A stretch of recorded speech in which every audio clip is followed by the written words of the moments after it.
Une injustice que le Maroc n'ait pas la Coupe du Monde 2026, qu'elle avait le meilleur dossier et elle lui a été volée cette Coupe du Monde 2026 du fait des pressions de Trump qui a menacé les pays qui ne votaient pas pour les États-Unis et Canada et Mexique d'être sanctionnés. C'est la première fois que dans l'attribution d'une compétition sportive mondialisée, le président d'un État candidat faisait des pressions de ce type qui étaient proprement inadmissibles. Malheureusement, les pays ont cédé. Je pense que le fait que le Maroc héberge la Coupe du Monde et aura le plus gros morceau de la Coupe du Monde, c'est le Maroc qui sera l'hébergement, le principal hôte de la Coupe du Monde. Je pense que cela est à la fois une réparation de l'injustice que le Maroc avait subie pour 2026 et aussi le succès. Le Maroc a tout pour réussir, les hôtels, les infrastructures, les stades, etc. Un nouveau stade qui va être construit à Casablanca, qui sera l'un des plus grands stades du monde. Il ne faut pas surestimer l'impact économique, c'est des dépenses, c'est des recettes, c'est plutôt l'impact dans soft power, en image. Disons que bien sûr les constructions vont apporter, etc., mais c'est des dépenses et des recettes, les deux.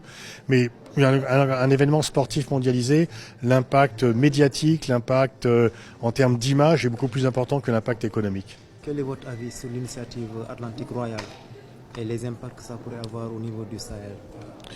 C'est forcément un impact positif parce que c'est une méthode inclusive qui peut amener du développement, qui peut amener une coopération. Donc tout ce qui peut apporter du développement économique et des relations à peser entre les nations est forcément positif.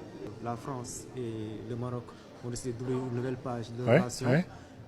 Comment voyez-vous l'avenir de ces relations après cette période de trouble? Je crois qu'il y a un nouveau départ, effectivement. Il y a eu des incompréhensions, des maladresses mutuelles qui sont venues empoisonner les relations entre nos deux pays.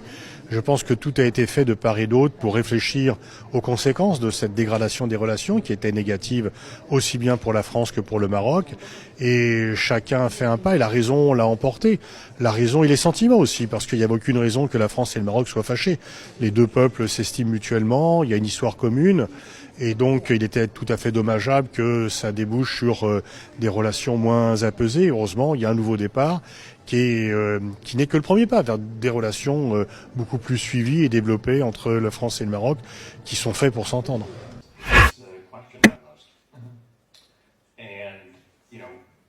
One should reasonably ask what serious role can NATO play in this region in situations